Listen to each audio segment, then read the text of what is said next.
မူတော်မတော်များဖေရမင်းကတော့သမီးချင်းကြမလားလူကြီးများမှန်ပါဗျာသဗ္ဗေလာပြည့်စုံဘယင်သုံးတော်နာမင်းကြီးညာနဲ့ညီလာခံလေးကိုစုကညီသက်ထောင်သုံးနာရှိနေတတ်ဘယင်မင်းကြီးဖတ်တော်မူတဲ့ခါမှထွက်တော်မူတယ်လို့အများအပြစ်တင်ရနော်မှန်ပါဗျာမင်းကြီးလည်းသိရှိတော်မူတဲ့အတိုင်းခေါင်းတော်လည်းမတင်းမောင်းမနေလည်းမရှုပ်နေမှုမင်းများနော်မှန်ပါဒီမဟာမင်းမာယာကြီးလောကကြီးတာမောဖက်ချင်းရှိနေအင်းကြီးတော့လိုက်လာသွားတော့ဒီဗျာကြီးအတွက်အပူကြီးပူခဲ့ရတယ်မဟုတ်လားမင်းများပါဗျာဒီဗျာကြီးတစ်ပြေးပြေးအလို့ပြေးသွားတယ်တော့သားတော်ကလေးအရေးကြီးကြီးနဲ့နေခဲ့တာနော်မှန်ပါသားတော်လေးတိတ်တတ်တာကုမာယကိုယ်ကြီးကပုံနာဟောထားတာဘုံတော်မှာဖျားဖြစ်ပါလိမ့်မယ်ကူနော်မှန်ပါဗျာတာချင်းတော့ဖျားဖြစ်မှာဆိုတာနဲ့ကာမစိတ်နဲ့ပျော်ပါစေတော့16နှစ်မြောက်အရွယ်ရောက်တဲ့ကရေတော်ရမင်းသမီးစရှိတော့မင်းသမီးလေးပါးကိုခြံပြီးတော့နမတုတ်ပါတုတ်လာမှဒီတော့နမ3000နဲ့ထားခဲ့တယ်ဟုတ်လားမှန်ပါဗျာ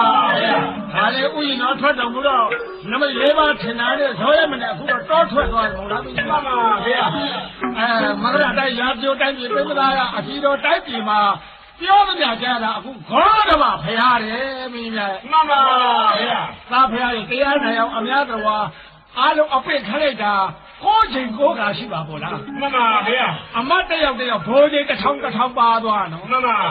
9000နဲ့900ပါဖရားနဲ့တွေ့တော့တရားဟောပြလို့ကျွတ်တောင်းဝင်လို့သင်္ကန်းဝင်နေကြပြီလေမင်းကြီးများမှန်ပါဗျာအော်နောက်ဆုံးချိန်တော့သူ့ဖွားပဲဖြစ်တဲ့ကာလုသာမင်းဆရာမင်းသိတာလင်းမြန်စွာပြည့်စေရမယ်လို့နမကရှင်းလိုက်တယ်မဟုတ်လားမှန်ပါဗျာအဲ့တော့ကမလာပါဖေဟာအဝါရဲ့တင်ဆင်လွှမ်းလို့ရှေဟာပြုတ်ရတာဖြင့်ခိုင်းစိမ်မှုကျေပြအမှုတော်ရွက်ဆောင်မှမဖျားလို့တာဝန်ယူသွားတော့မှန်ပါဗျာသူကတော့ပြောရဲဆိုရဲချစ်လက်ချစ်တော့ပါလိုက်ပဲထင်တာပဲမင်းကြီးများရဲ့မှန်ပါ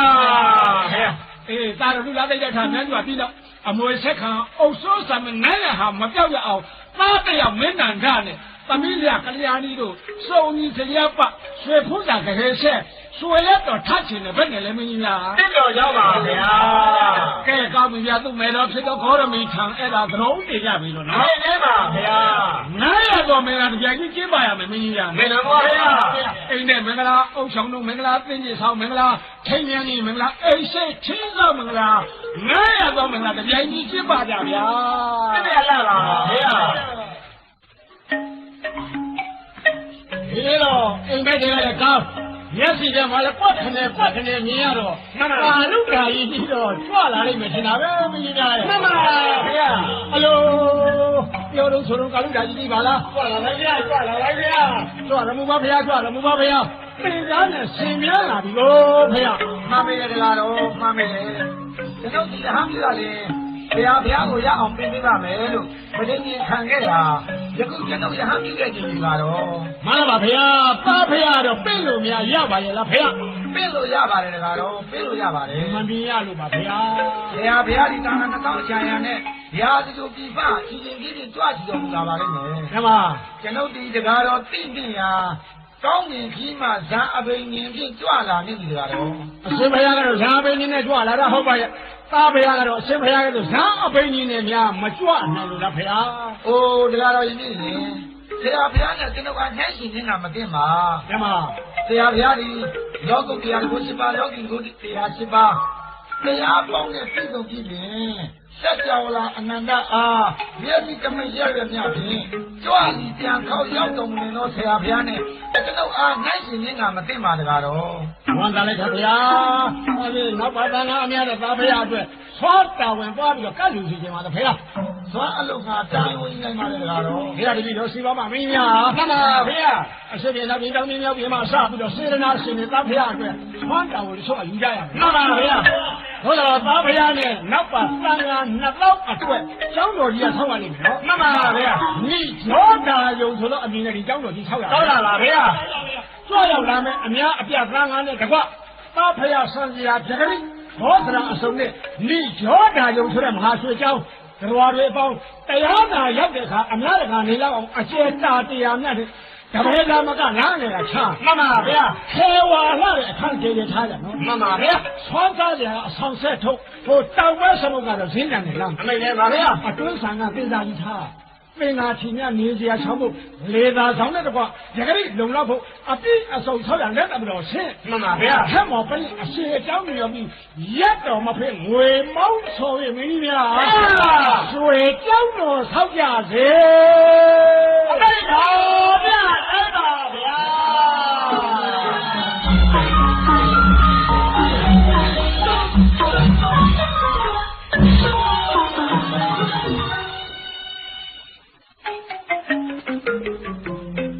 ကလေးမောင်ချစ်တဲ့ကလေးလေးမမ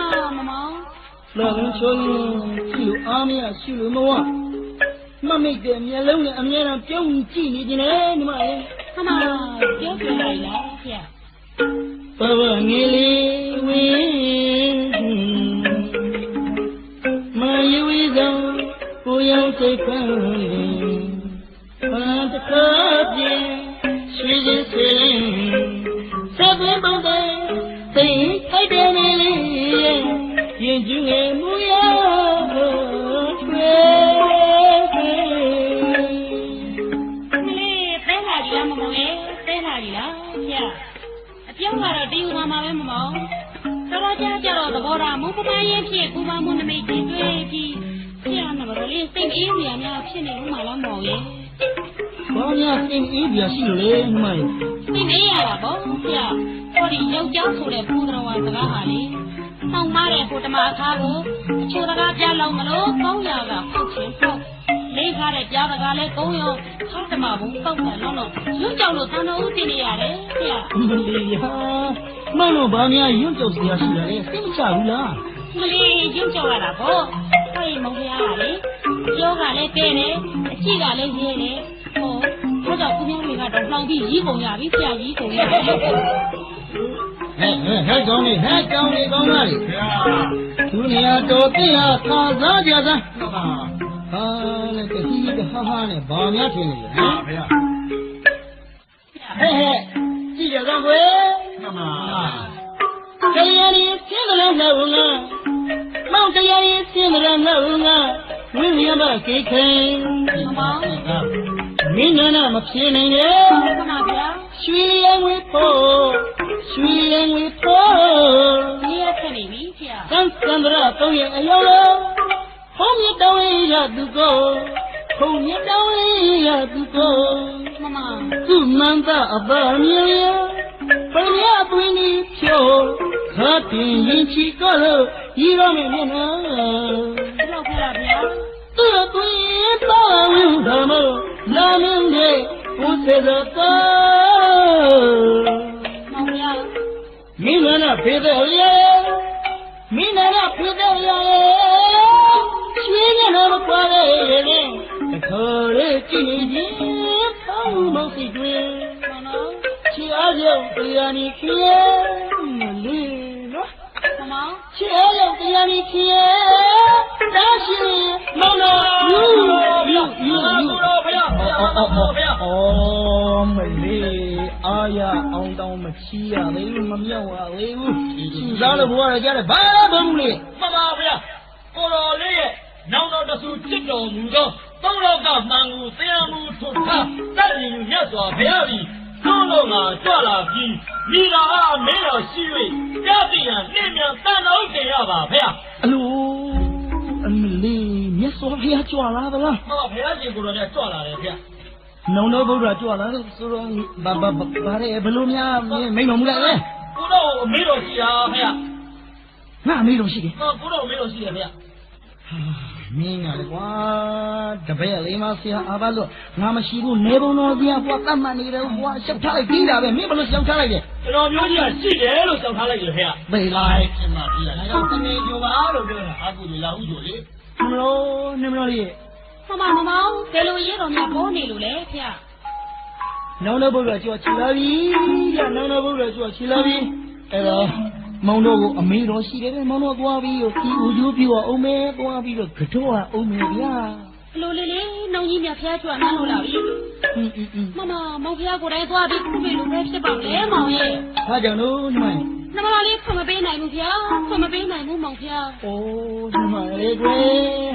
ဖြစ်တဲ့ခဏလေးလောက်တော့ခွင့်ပေးစမ်းပါ။ဟဲ့ကြည်သားမဲ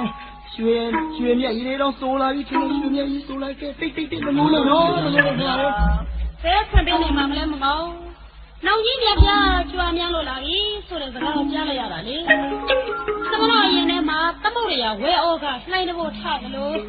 တော့ကကြောင့်ဘလောင်းဆူပြီးအပူကြီးပူမိတယ်ဖျားအပူကြီးပူမိတယ်ဖျား ။ဘာရင်းများပူးနေတာလဲ။ဘာလဲပြောစမ်းပါဦး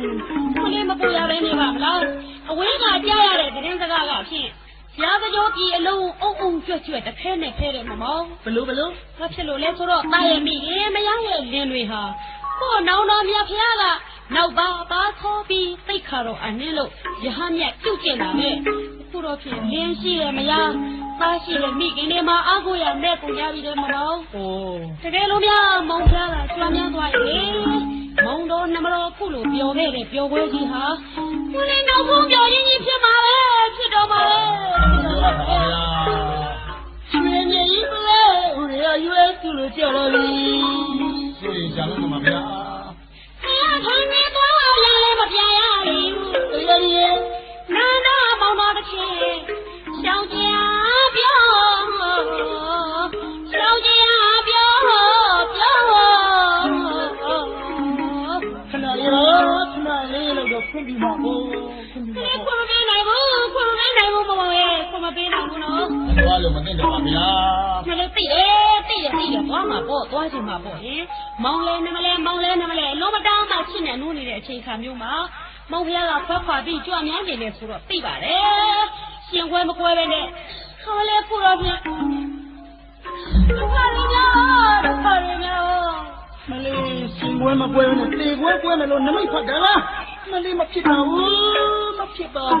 ဘယ်နဲ့ကြောင့်တော့ပူရတာလဲနှမဟုတ်ဗျာလေးပါအများပြည်သူပေါင်းကတခဲနဲ့ကြွားပြီးကျိုးကြတယ်ခီးဦးကျိုးပြကြတယ်ဖေတော်ပြန်မေတော်ဖျားတို့တော့ကြွားလုံးကြွားကြပြီးတော့နာနာမင်းသားညီတော်တစ်ပါးကနေသူ့နောင်တော်ဗုဒ္ဓမြတ်ဖျားကြွားလာတာကို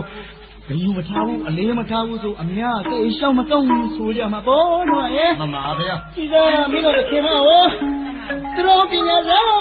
ဖေးမှကြစမ်းခွေ မမဗျာ နောက်ဆုံးဖွက်ခွာရေးဖြစ်ပါရဲ့မောင်ရဲ့ဖွက်ခွာတော့ မင်းတို့ပါနဲ့ဗျာ ဘုရားခံနေသွားရလဲမပြရပြီဘူး တရားနည်းရဲ့ နာတော့မောင်တော်တစ်ခေရှောင်းကြပြောရှောင်းကြပြော ဒါ နားထူရဲ့အရာမမောင်ဗျာ ဘယ်လိုလုပ်ရ စကားထူရဲ့အရာမကြားဘူးတာတခါဆိုရမှချင်းရာဇကြိုးပြည်တလွမ်းလာမလားယောက်ျားတွေခေါ်တာငင်လုံး မမ ရဟန်းတွေဝင့်စင်လို့ပေးခဲ့ပါလေနန္ဒမောင်ပြရအောင်ဝေးနေပါရဲ့ တရားနည်းရဲ့ နန္ဒမောင်ပြရအောင်ဝေးနေပါရဲ့ ဘုန်းကြီး ဘုရားလေးဟဲ့တွေ့ထိတ်လေးကောအော်တရားနီးထိတ်လေး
ကြားစီရပါဘူးကလေးကြီးအချစ်ကလေးရဲ့မောင်တော်လေးဟောဖယားရှိရောက်တဲ့ခါကြရင်ဝကြည်တမ်းပြပါဗျာဟောဦးသုံးရင်ချရင်ကြားနေမှာဆိုလို့လေဦးနှစ်ကိန်းနဲ့တချမ်းချပြီးပြန်ခဲ့ပါမယ်မင်းချက်တော့လာလေမင်းမမတောင်းကြတော့မဟုတ်ဟဲ့ပြန်ခဲ့ပါမယ်မဟုတ်ဗျာပြန်ခဲ့ပါမယ်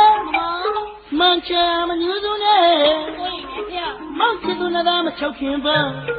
မောင်ရောက်လာရပါမယ်အဆောင်တော်ကိုရတဲ့ကြီးကကလေးရည်မျောတောင်းနေတော့သူလေးမောင်ရဲ့ချစ်ဦးတောင်းရပေတော့သူအတူ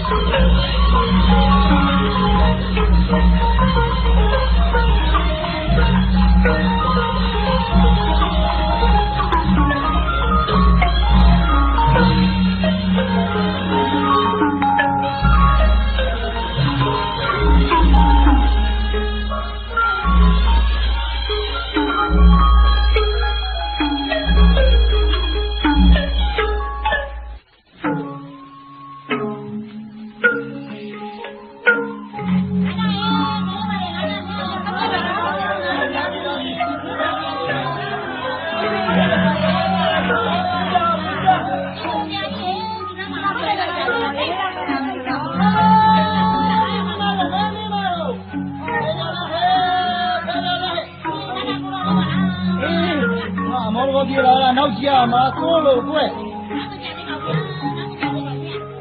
ပါဗျာသုံးလောကဗျာဝတ္တသဗ္ဗိယနောင်တော်ဗုဒ္ဓမြတ်ဗျာနောင်တော်ဗုဒ္ဓမြတ်ဗျာဗျာညီဘောနန္ဒနောင်တော်ဗုဒ္ဓကြွလာသည်ကိုသောလင်းစွာမသိလျက်သည်ဖြစ်ပါသောကြောင့်ခါစားခြင်းအမှုမပြုနိုင်သည်ကိုတွေ့ထောက်ကညာသနာပြီးညီဘောအပေါ်မှာပြီးနာပွား၍အပြစ်တော်ရှိပါကခွင့်ဘာမီအကြောင်းလက်ဆရာထိမှမို့လို့ခွင့်တောင်းရပါတော့ဤဖျားနာနာမီဘောတကားတော့လို့ရှင်သာရိပုတ္တရာကြီးပါလေဘုံဘုံလုံးပါသူမတော်အတုလထွတ်ထားငါတို့ဆရာဖျားကြီးဗျာရိတ်တော်ချွေညွန့်လို့ခွန်မင်းရထားပြီးမှညီဘွားပေါ်တွင်ခိမင်စပွားမြစ်တာတော်ထား၍တရားတော်ဓမ္မဆက်ဟောမြော့ရန်သိရင်ဖြင့်ကြွလာခြင်းမှန်ပေသည်မှန်ပါဗျာတို့ရတော်လည်းညီငယ်နန္ဒမြတ်ဗုဒ္ဓကြွလာသည်အမတိညာ၍တရားထံမောက်စီးကပ်ခြင်းမရောက်သည်ကိုတွေးထောက်ကအပြစ်မထားပဲတနာတဲ့ကရုဏာနဲ့မြစ်တာတော်ဖုံးလျက်ပေပဲတော်တပါတော်မှန်ပါဗျာဤမင်းစကားကြားရင်ဟာ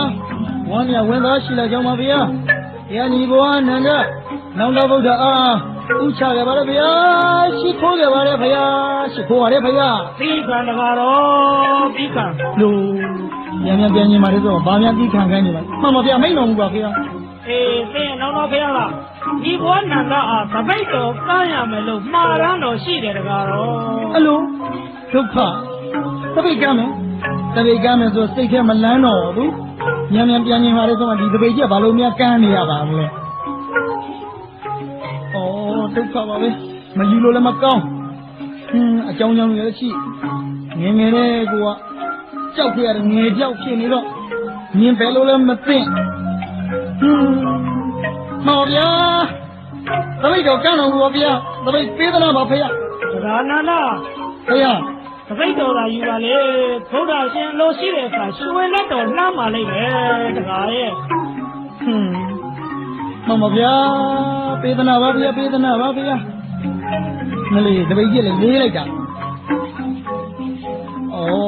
မြန်ကြွကြတာမို့ရက်နေကြပြန်ပြီမြန်ပြန်ညီမာတွေဖုံးမကြောင်းရောက်တပိတ်အမြန်ပြန်နှမတော်လေးနဲ့ကြီးသေးပြောမြူးလေးကြည့်ကြတော့အိုးမကြွရဘူးရက်နေကြပြန်ပြီကိုချင်းစာတရားကိုမရှိပါဘူးဗျာကိုချင်းစာတရားကိုမရှိပါဘူးဗျာပြပြန်ညာတော့မအောင်တွေးပြီးပြောနေတာသူတို့မတော့ဗျာသူတို့မတော့ဗုဒ္ဓရှင်ကိုယ်တော်မြတ်ကြီးတော့နောင်တော်ဗျာတော့ဒီတော်ရနဲ့ညာသားတော်လေးရောက်လာမွေးပွားပြီးမှတောထွက်တာပါခင်ဗျာဒီကအကောင်ပြဘာမှတော့မပါခါသေးဘူးဒုက္ခပါပဲစွာသေးဘူးလားသက္ကာနန္ဒဘုရား ယူလာတဲ့သဖိတ်အတွက်ကြောင့်စိတ်ပြက်ပြီးသောကများမနေပါနဲ့ဂေါရမဖရာသိနောင်တော်ကအခွင့်လျော်လင်ရွှေလဲလှမ်းပါလိမ့်ကျောင်းတင်ကဝိဟာရံတို့ညီမင်းနံသပိတ်ထမ်းပြီးဒေသသာချွေသာလဲရတဲ့အခါရှင်လန်းစွာလိုက်ခဲ့ပြီတော့တော်တကားတော့ ကြွပါဗျာကြွပါဗျာအင်းအခွင့်အရေးပဲဟိုကလှည့်ကြွနေကြတော့သူတို့မသိအောင်သူတို့တွေမသိအောင်နောက်ကနေတိတ်တိတ်လေးအသာထွက်သွားမှာအသာထွက်သွားမှာအင်းကောင်းထွက်သွားမှာ ဟဲ့ရလာလေ လာပါပြီဖေယာ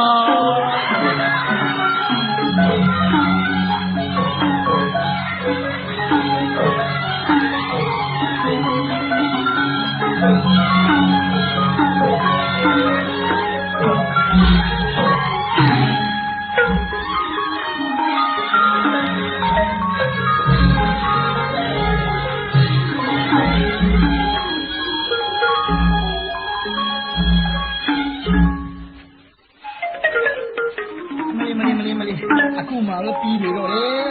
မလေးဝင်းနေဝင်ကြီးကြသွားလို့ကိုပေါ့သွားတာပဲတရားနေမလို့ပြန်လာခဲ့မယ်တရားနေဟိုးကြပြန်မှုအတွက်ဘုရားမြတ်ဘုရားတန်ဘသူခွင့်တောင်းခံရပါမလဲဘသူခွင့်တောင်းခံရပါမလဲဟိုရှင်သာရိပုတ္တရာတစ်ပါးလုံးရှိပါပဲရှင်သာရိပုတ္တရာမထေရဗျာရှင်သာရိပုတ္တရာကြီးဗျာဒဂာနန္ဒတတိတော်ပြန်မှုအတွက်နောက်တော့ဗုဒ္ဓမြတ်ဘုရားတန်ခွင့်တောင်းပေးပါဗျာတတိတော်ကိုစားခွင့်တောင်းပေးပါဗျာသီခံတကားတော့သီခံသီခံခိုင်းတယ်ဘာလို့ဗျာတဲ့နောင်တော်ဘုရားဒီညီဘွားနန္ဒအားပြန်ဖို့ရခွင့်မပြုသေးသေးဖေရပြန်ဖို့ခွင့်ပြုတယ်မှန်ပေတယ်တကားဘာလို့ခွင့်မပြုတာလဲဖေရညီဘွားနန္ဒအားဝတ်ကြောင်ကိုပဲချွတ်လို့သင်္ကန်းဝတ်ပေးရမယ်လို့သာမောက္ခတိကဒေသနာကြားခဲ့တယ်တကားနန္ဒအလောသင်္ကန်းဝတ်ပေးရမယ်မှန်ပေတယ်နောက်တော့ဘုရားလိုပဲပြတ်ကြလားဖေရဒီလိုပဲမြတ်ကြတယ်တခါလေးလောက်ကြောမဟုတ်တာပဲနောက်တော့ဗုဒ္ဓဘုရားကဒီလိုပဲတတိတော်သင်္ကန်းဝတ်ခိုင်းမှာမဟုတ်ပါဘူးဘုရားရှင်ဘုရားတို့ကနောက်ပြောင်နေကြည်သားနေတာမလားဘုရားတို့ယဟန်မှာနောက်တယ်ဆိုတာမရှိပါဘူးတခါရဲ့တခါနန္ဒဘုရားနောက်တော့ဘုရားရဲ့စကားကိုသင်နာကမယ်မဟုတ်လားဩအရေးကြီးရဲ့ရှင်ဘုရားလည်းဘုရားနေကိုင်းကိုင်းပေါက်နေတာပဲတတိတော်သင်္ကန်းဝတ်ချင်နေဘူးဘုရားမင်းပြောဖို့ပါဖို့မျိုးလို့ကိုရွှေပြောင်းဖို့ချိန်ရင်းအများကြီးရှိသေးတယ်ဘုရားငါလည်းမချင်ပါဘူးမချင်ဘူးဘုရားမချင်ဘူးဘုရားကဲငါရှင်ဥမာရနဲ့ရှင်ဝရတို့ကတက္ကနန္ဒအားဆန်ချလို့ပေးလိုက်ကြလေမှန်ပါဗျာကျင်ပါဗျာကျင်ပါဗျာကိုရောကြီးကရှင်သာရိပုတ္တရာကြီးကအလုံးပြင်းလာလို့တော့ဒီဟောကိုရောတို့ကဘာလို့ကတ်လာကြတာတော့အနာဘာလို့ကတ်လာတာတော့ဘုရားဒုံးရိပ်ပေးရမယ်လေတရားရင်ပြန်ဝဲရမယ်ကတုံးရင်လည်းဒီလိုကိုရောတို့တောင်တောင်ကြီးတွေလားဟုတ်တယ်လားအမေလေကရရီကရရီကရရီဘယ်လုံးတော့ပဲရှားလို့လေလုံးတော့တတိမထားရလို့ခုတော့သူတို့ရမှာတော့ကရုံတုံးပြီးတော့ပဲကရုံတုံးပြီးတော့ပဲတတိထားမှာပေါ့တော့ကာဒီထားဟဲ့လာလာပါကျမရအောင်ပြပါတော့လို့လားသူတော့ကဖြစ်ပြင်းရဲ့နေရှင်ရဲ့ပြေမရွှင်ဘူးဘွေပူလို့ဘွေပူလို့ဒီတော့မရဘူးအပူလုံးကြွနေပြီဗျာကိုတော်တို့ရဲ့ဘာလဲဒီတော့သင်္ကန်းမချင်းလေးပါဦးဗျာဒီတော့မလေးဟိုအာဝဟဝိဝဟမင်္ဂလာပြုအောင်မယ်ဟဲ့ရဘာအာဝဟဝိဝဟမောဗျာမဆိုင်တာတို့လည်းမဆိုင်ဘူးဟဲ့တကားရဲ့ကိုရိုရိုနဲ့ကမဆိုင်တာဆိုင်တဲ့သူကဆိုင်တာဗောဖယားဟဲ့လေဗျာဒီတော့မွတ်ရသေးနဲ့ဒီနောက်တော့စကားပယ်ရှားတော့မှာလားတကားနန္ဒရဲ့ခက်ကြပြီဗျာတော့တလာဝီတရားလေးနဲ့ရမရှိအဖြစ်ပါထုံးတဲ့ပြင်လူပေါင်းလို့အောင်ရုံရမယ်လို့လူပေါင်းလို့အောင်ရုံရမယ်ကျုံမတော့ငိုမထောက်နာနာမပြော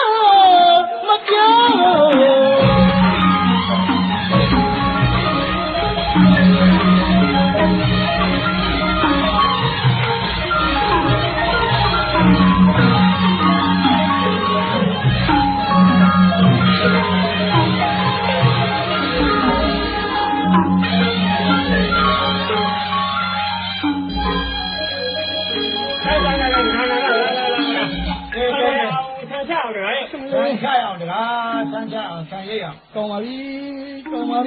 နောင်နာဗုဒ္ဓရဲ့စကားမပဲရှောင်းမှုပြလားလောက်ကြတဲ့လို့လောက်ကြအေးအဲ့လိုစေနာလေးနဲ့ခေါင်းခုံးပေးပါဘောဟဲ့တကားရဲ့ ဘာသူကစေနာထားလို့ဒီမလေးကတော့မဒါရဘာကြီးတော့ဒီဒါရထက်လာကြီးလားနင်းတုံးသားလေတကားရဲ့ပြောင်းတုံးမှာပေါ့ပြောင်းတုံးမှာပြောင်းရေးရမှာပေါ့တကားရဲ့လေကလျာဏီနေစဉ်ပြီးပါရဲ့မောက်ဆိုင်ကြတယ်ကလျာဏီနေစဉ်ပြီးမွေးနေလာရင်လေပြီးပါရဲ့မောက်ဆိုင်ကြတယ်ခုတော့ပြောင်းပလေးခါတော့နေလောက်ကြဗျာကိုရိုလက်ခုပ်ကြီးရေးပဲသုံးလုံးတောက်လို့တောက်မှလို့မချိုးလို့အမျိုးမျိုးပြည့်ပြည့်နှုတ်ရမှာပါပဲဆရာဘုရားရဲ့မိန့်စကားပါတကားရဲ့ဆွေးလေးအများတကားကဒုံလမယဟန်ခံရတယ်ဆွေးဖြင့်ပိတ်ကြီးလေးစီးတားပြီးတော့သပင်းကြီးမချအောင်ခံရတဲ့သားများရှင်တဲ့သားများကနေပြီးတော့ရှင်မိဘကနေပြီးတော့ပိတ်ကြီးလေး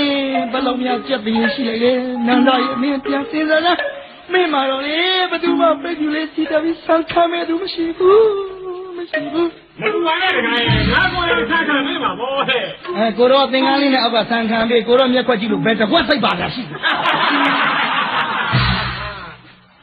တယ်လေမှတ်ထားကြနော်မျက်ရည်နဲ့ရင်နဲ့ထားတဲ့အလူ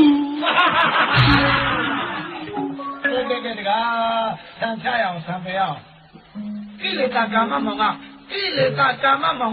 ဝိဝေကအာတဝရှောင်လို့သာသနာပေါ်ကွင်းရတဝကြောင့်မင်းနန္ဒအဝါယေခေသမဏယေရှင်ဘဝအတိပြောင်းရအောင်ပထမအဒီဟောင်းကဝတ်ကြောင်ခွာ၍လွတ်အောင်သာမကြာအများခဏ၌လွတ်ဆောင်ကဒဂာနန္ဒကဲငါဆန်ချလို့ပေးမည်မောတော်ကြောင့်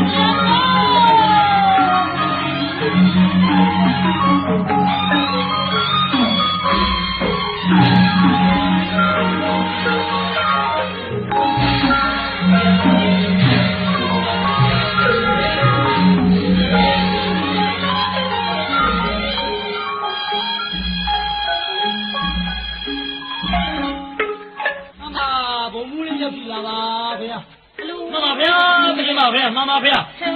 ဘုံဘူးလေးမမနာနာကိုတော်လေးဖေအေးမောင်ဖေခ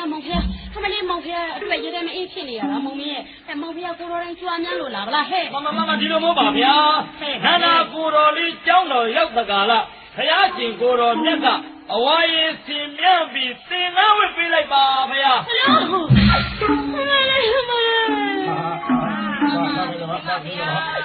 မမေပြောသမျှစကားတော့တာကြားရ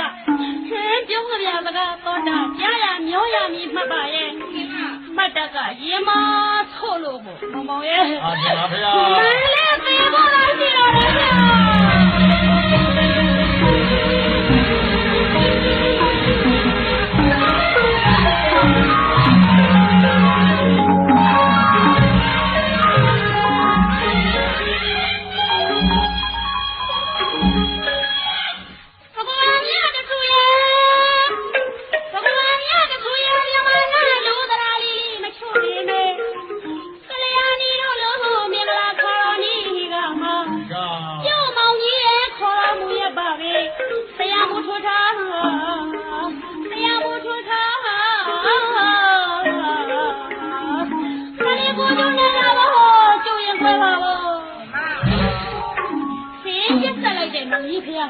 တို့ကြတော့ဒီနားမှာအိမ်တော်ပြည်ပြန်ကောင်းဝင်ဆိုတဲ့အမှုကိစ္စအဝဝပြီးမှတော့ထွက်တယ်။ဒါတော့ရဟုလာတော့ဖမ်းမြင်ပြီးမှတော့ထွက်သွားတယ်ဟုတ်လား။ခလေးတော်နဲ့မျိုးတတော်အပေါင်းကိုကဲမမဲ့နောင်ကြီးရဲ့။တတော်အပေါင်းကိုရင်ဝဲပဲလို့ခနာတယ်ကိုဖျားခလေးတော်ကကိုပြန်ချစ်ချင်းကိုခွဲရထားလား။ခွဲရတာ။အမေပါနဲ့ဗျာ။ညမနာလူသားလေးမချို့ပေမဲ့ကလေးအနီလို့မြင်လာခါတော်နီးကမှပြုံးမောင်ကြီးရဲ့ခေါ်တော်မူရပါပြီတရားမှုထွထားတရားမှုထွထားရှက်ခွဲတဲ့ဒီနောင်ပြော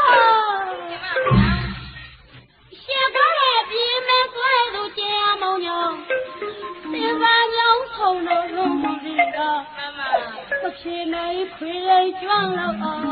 我那乱这个我乱这个我。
မ အဲမရရှိ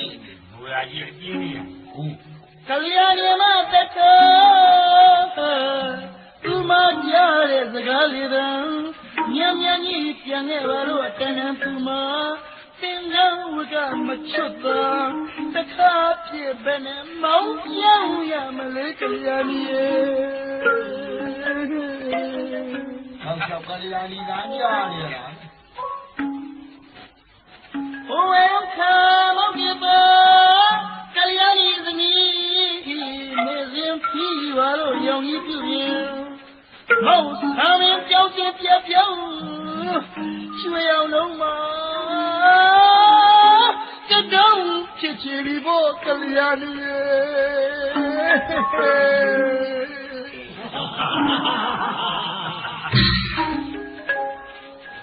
Come here, ma. Moni me chala piani ro, Kalyani kore piwalo. Moni a twere chile, kimi yong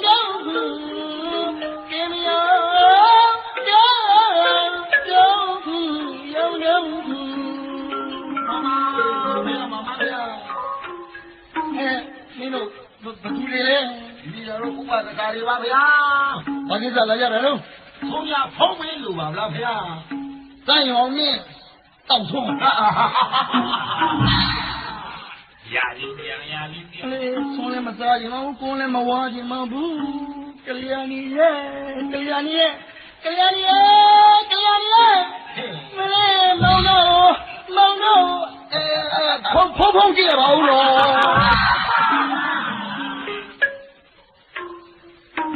အားမလာရင်သမဏဝါရဲ့ငါထေးသွင်းတဲ့ကနေ့ငါမတိကလျာဏီချစ်တယ်မလေးဖြစ်ပေါ်ကတော့ပြပါ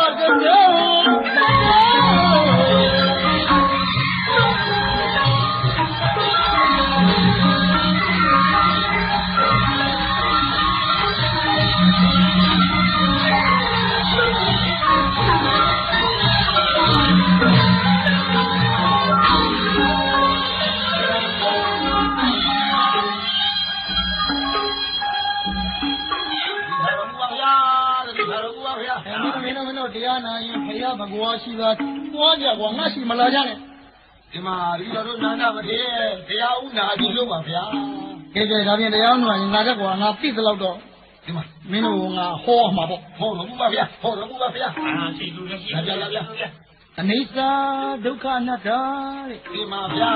အနိစ္စအမြဲမရှိ မမ ဒုက္ခဆင်းရဲခြင်းအနတ္တငါခန္ဓာကိုယ်မဟုတ်အကောင်းဖို့ ဒီဟာဗျာ စိတ်ဒေနာနီဒီလောကောတဲ့က မမဗျာ စိတ်ဓာတ်ဒီကစိတ်ကိုချုပ် ဒီမှာ နော် ဒီမှာဗျာ အေးစိတ်ကိုချုပ်ဘယ်လိုငုတ်တုတ်ထိုင်းပြီးပိုင်ကြီးကျင်စမ်း ဒီမှာ အေးငါလိုကျင်စမ်းမှာကွာ ဒီမှာဗျာ ဒီငါလည်းအဲ့ဒါစိတ်ကိုထိန်းနေတာဟာ အချိန်တော်မူပါဗျာချိန်တော်မူ အေးတရားနှလုံးသွင်းအိသဒုက္ခအနတ္တအိသဒုက္ခအနတ္တဒါပဲအာယုမပြန်ပွားသေးနဲ့ မမဗျာ ကိုမရကိုပစ္စည်းကိုခန္ဓာအဲ့ဒီ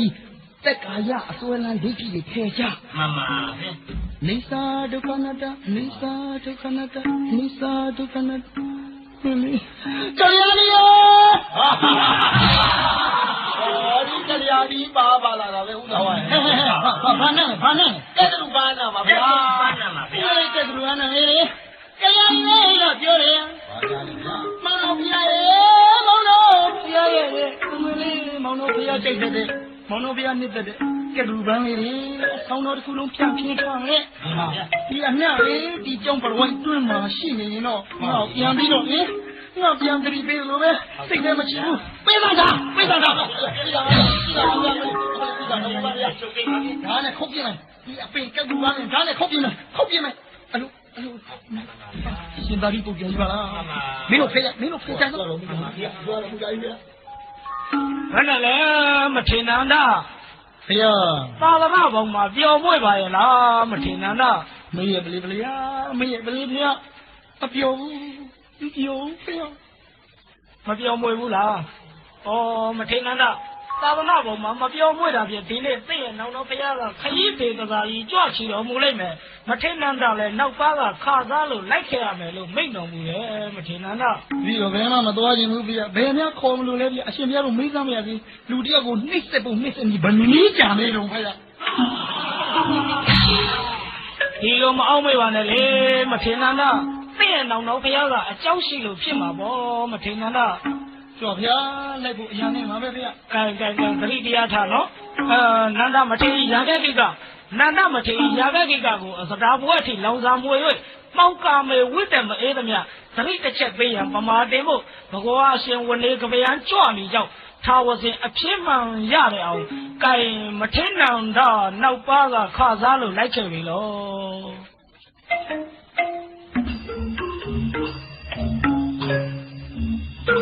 โอ้မထေနန္ဒ မမဗျာမမဗျာ ဉာဏ်ကြီးဟေမတောင်းသေးလား၌ပါရတဲ့ဆံမျိုးလို့ဆိုငါ့လိုနေလိုက်ကြတာစိတ်ချမ်းသာကြမကောင်းပေဘူးလားမထေနန္ဒ အင်မတန်မှသားရလာပါဗျာအင်မတန်မှကြည့်ကြည့်လို့ကောင်းကြောင်းမဖယား တော့လိုက်တောင်းလိုက်ကျင်းတော်ကတတညာညာတဲ့ဉာဏ်ရန်တော့နဲ့ကြီးတဲ့စကားလေးထုတ်ခဲ့တဲ့ကိစ္စသိရဲ့နောင်တော့ဘုရားကအကြောင်းရှိလို့ဖြစ်မှာပေါ့ မမဗျာမမဗျာ ဟယ်လို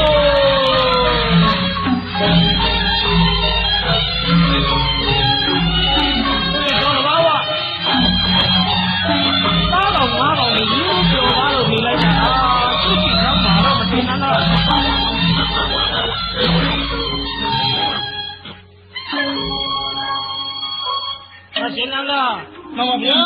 မိတ်ပါဗျာမင်းတော်ပါဗျာ ဤတော်ကြီးလည်းမတင့်နဲ့တော့သူယူပနဲ့မြောက်ပါကိုမြင်ပါ၏လို့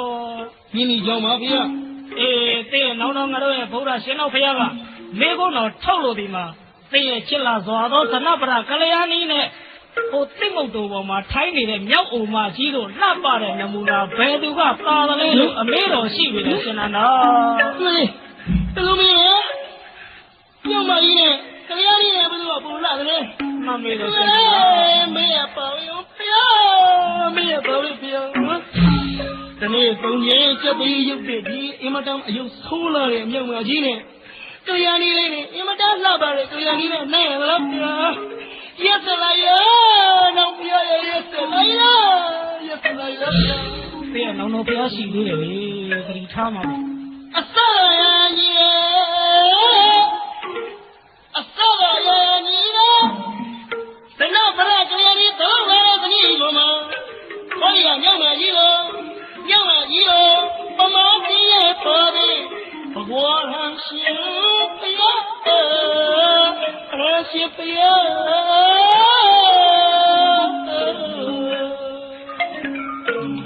မေတ္တတော်ဘောငယ်ညာသုတနာရသောဒီယူနာရှင်ကြီးမြတ်တာရှင်ကြီးသောဒီတော့ဘောမကြောင့်ဘာကြောင့်ဒီစကားဆိုရတာတော့မလေးရစလိုက်ရအောင်ပြရစလိုက်ရပြ ဒီလိုမအောင်မေပါနဲ့လေမထေနန္ဒ မရှောင်းလာပါဗျာကျောင်းဝင်လူငယ်ခံရပါတော့ကျောင်းဝင်လူငယ်ကခံရရနော်ဒီမှာတော့တမစိတ်တော့ပေါ့နာနာခံရတာမစိတ်နေဘူးပြောလိုက်တဲ့စကားရက်တယ်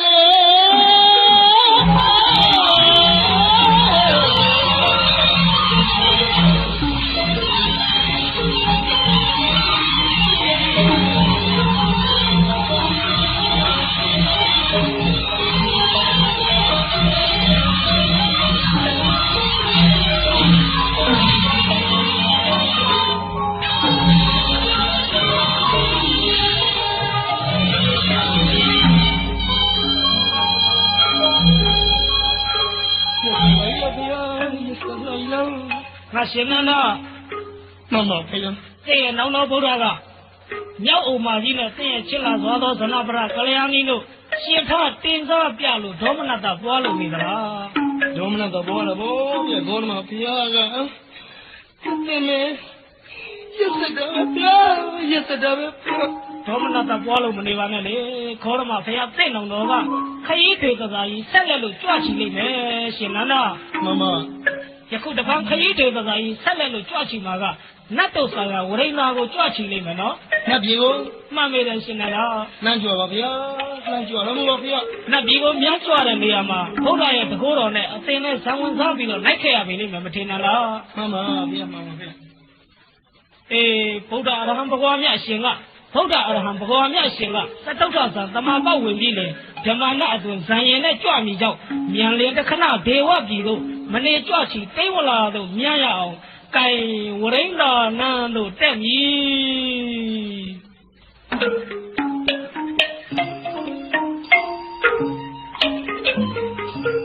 အလိုသားလိုက်လားတိုင်းလိုက်လားဗျာဒီမှာထူးကြလိုက်လားဗျာကြီးစံစက်တက်တယ်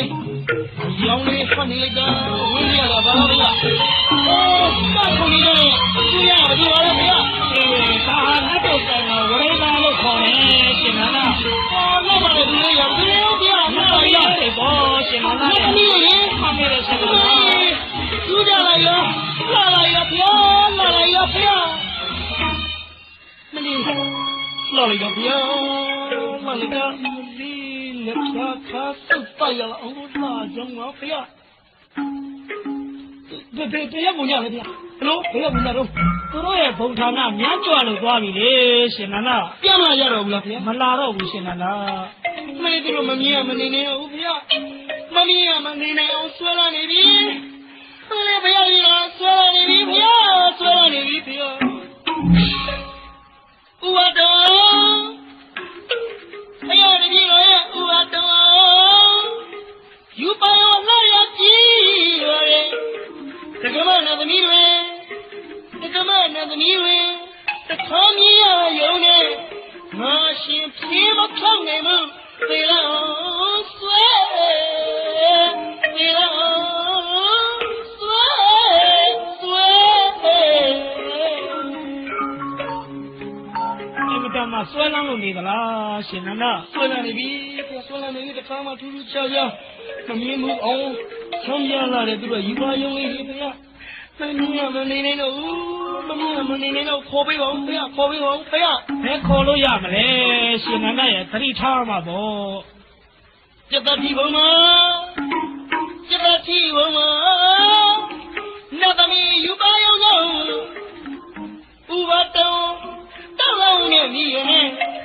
ညမကြတန်ဝါမမီးရတာဖြစ်ဘယ်လေဘယ်နည်းနဲ့မှဖြေပြောလို့မရနိုင်ပါဘူးဖြေလို့မရနိုင်ပါဘူး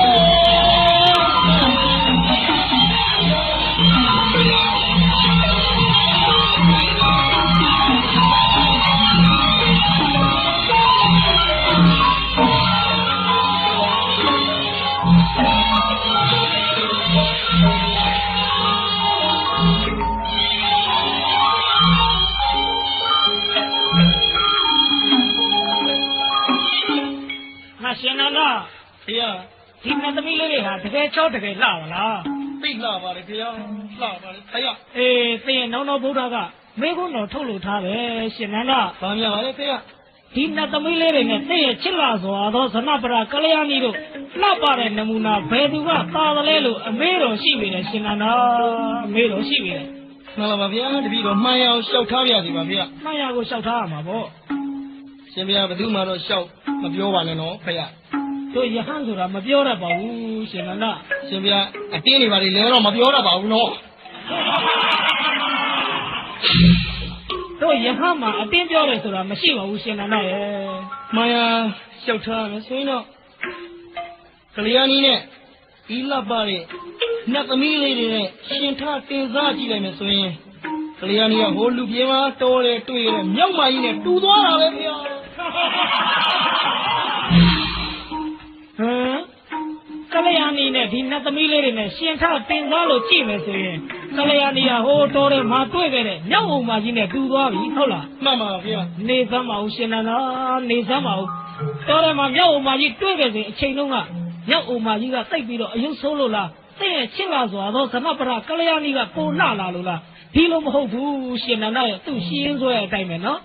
ယခုတစ်ခါနတ်ပြည်ရောက်ပြန်တော့နတ်သမီးနဲ့ကလျာဏီနဲ့ရှင်ထတင်စားလို့ကြည့်လိုက်ပြန်တော့ကလျာဏီကမြောက်မကြီးလို့ ပို့ပြီးတော့အယုတ်ဆိုးသွားလို့လားနတ်သမီးကဒီလိုပဲပို့ပြီးတော့လှလာလို့လားဒီလိုမဟုတ်ဘူးသူ့ရှင်းသောအတိုင်းပဲအစ်စိတ်ကိုသိထိမ့်မှာပေါ့ရှင်မ ဒါ လား တပည့်တော်နားမလဲဘူးဗျာတပည့်တော်နားလေတာနတ်သမီးလိုချင်တယ်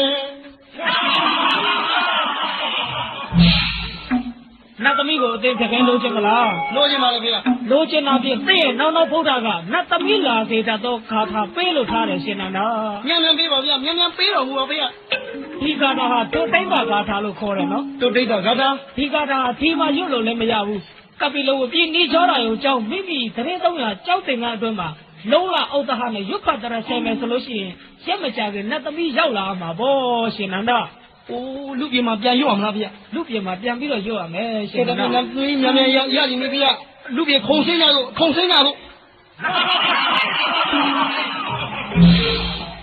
ကဲဒေဝဆရာနတ်ကညာရကျင်တာဖြင့်ဒေဝဆရာနတ်ကညာရကျင်တာဖြင့်မြတ်စွာဘုရားခိုင်းစေရကိုမဆိုင်မနေလုံးလာတရားနဲ့ဆုံးမတဲ့စကားအသေးချာချရွမှုကေတာအစမုတ်တန်ဆုံးကိုရုံနှံချုံပြီးလက္ခဏာတင်လိုက်ရင်ရက်မကြခင်လင်းအမြန်ရမှာမို့ရှင်နန္ဒဂါထာတရဆဲရအောင်ဗမယာလည်းရက်ပြီးတတို့ယရနာချဲတဲ့နတ်ပြည်နဂရကကဲကပိလာပြန်ပြီ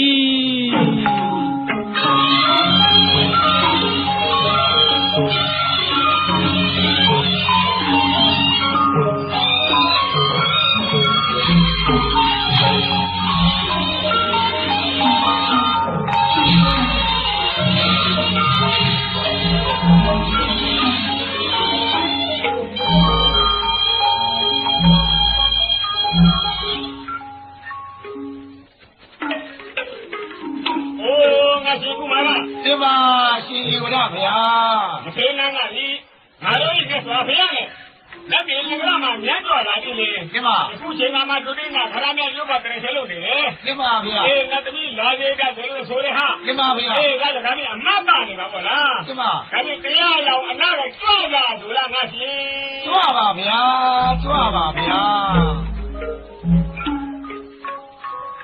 အောင်ဒီမှာတင်ကိုင်းကေတလောမနခန္ဓာနဇောဒနာနခလောမကေတာ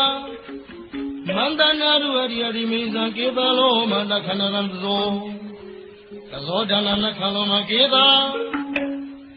ကေတလောမနခန္ဓာနဇောဒနာနခလောမကေတာမန္တနာရူအရိယဒီမိဇံကေတလောမနခန္ဓာနဇောအလားလေးပါလားမလာရဘူးမလာရဘူးနတ်သမီးလေးတွေကလည်းဘယ်များအလေးလိုက်နေကြတော့ဩကေရမနခဏနဲ့သောခဏနဲ့ခလုံးမကေတာမန္တနာရူအကိယဒီအကေအိုယိုအလို မင်းလည်းကျိုးသားရဲ့ရုပ်ကတည်းကလာနေလားဟာ ရှင်ပြဘယ်ချင်းတော့ရောက်နေကြပါလဲဗျာရှစ်ဆရာကြီးဗျာရှစ်ဆရာကြီး အိုးငါရှင်နန္ဒ ဘုရား သင်မပြောဘဲဖုံးဝိုင်းလို့ထားတော့လေငါတို့ဒီသိရည်ငါတို့ဆရာဘုရားကြီးမျက်နာလိုက်တရားငါသမီးလာစေတတ်တော့ကထာပေးပြီ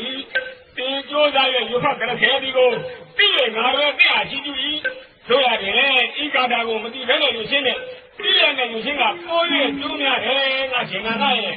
ဂါထာရဲ့အနက်အဓိပ္ပာယ်ကိုသိမှာလားဟိုအကျိုးများပါလား မှန်တယ်ငါရှင်နန္ဒ မှန်ပါဗျာအဲ့ဒီအနက်အဓိပ္ပာယ်ကိုဗျာတပည့်တော်သိလို့လားဗါလဲဗျာဒါမှနတ်သမီးလာမှာဗျာ အေးဟုတ်ပြီကေသာသမန်ရဲ့ဥတောင်းမှုချုံကြီးဆွေုံရပွေငကုရဲနဲ့လူလေးငါသာကနလင်းမှုသာသူတို့ဒီအတိတဝေကတိမြင်သူတော်ထေယူမဖို့မချမ်းသာဘူးလားသူတွေလောမမွေးကြီးကိုတော်ပေါင်းနဲ့လူမွေကောင်းတော်သူတို့ဒီအတိတဝေကတိမြင်သူတော်ထေယူမဖို့မချမ်းသာဘူးလားသူတွေအေးဒါကြောင့်ကေသာသမုတ်သားများရုပ်နဲ့ပါခွဲကြကြည့်ရင်အမေကလာလို့ကမှဘုံမကဘူးတဲ့ ငါပြန်ကြတော့ဒီဥစ္စာမတည်တော့တယ်မှာဆရာကြည့်ဖြင့်ဒီမှာဖြစ်တော်မှာကိစ္စမဲကြဘူးအေးဒီလိုရှိတဲ့ငါတပိကညာပြင်ချစ်လာတဲ့ဗရကလျာဏီတရှိအောင်အခွင့်ကိုမပိုင်ဘူးစိတ်ကိုယ်တိုင်လည်းဘိသနာသဘောမှုစိတ်ကစောပြီးဥပါဒံမဝင်နဲ့ခုခါညာအနေနဲ့တကယ်တွင်းပါမှအပယ်လေးရကလွတ်ခဲ့ပြီရှင်းနန္ဒရှင်းနန္ဒ ဒီခါတော့ဒီခါဦးမလေးမာရီဖျားမာရီဖျားဟဲ့ သက်တကဘာခက်တာမပြင်းနိုင်ဘူးညနာကွက်ကတော့လှိလိုက်ချင်မအော်ရှောက်ပြကြီးပြပါ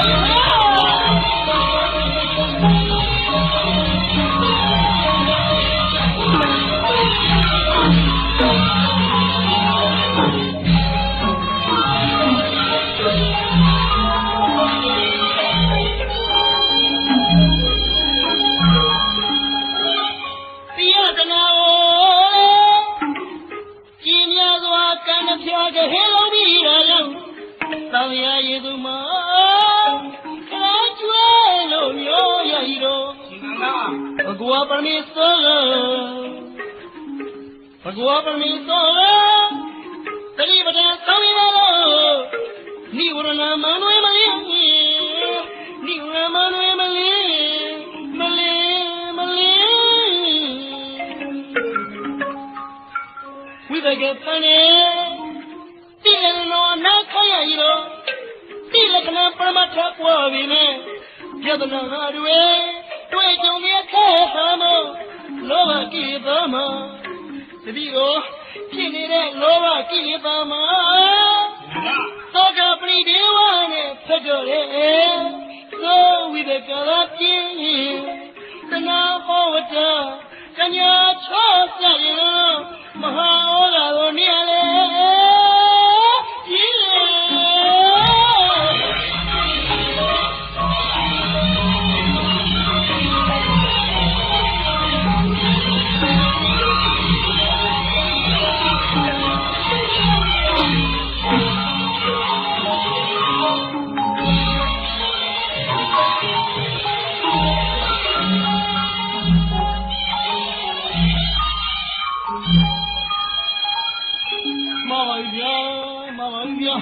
အပိမအမြင်မအကြာမ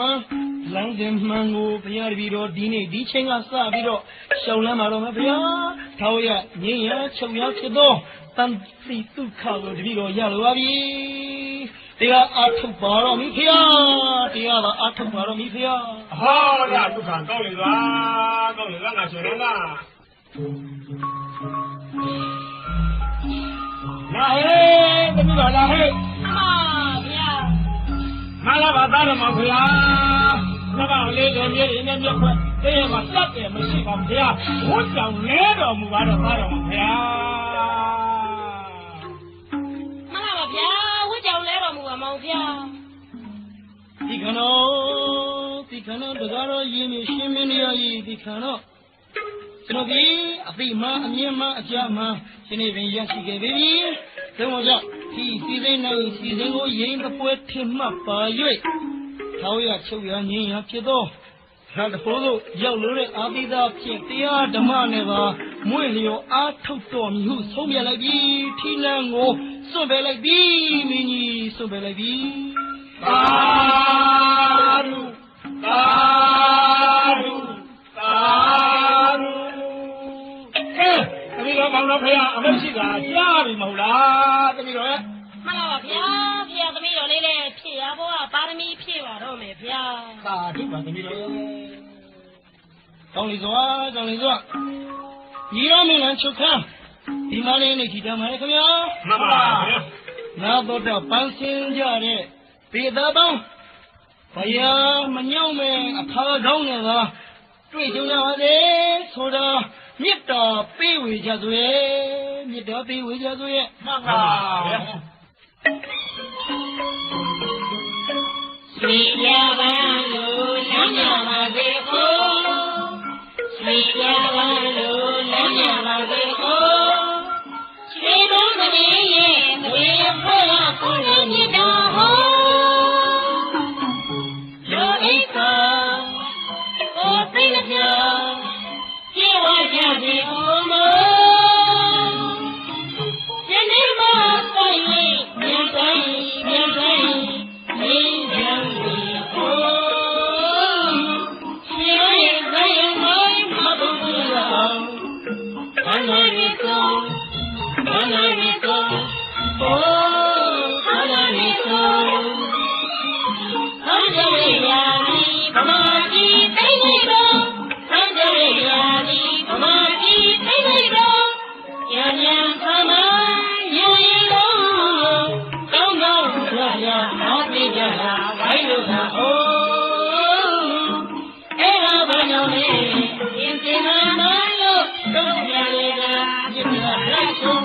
ရိယာ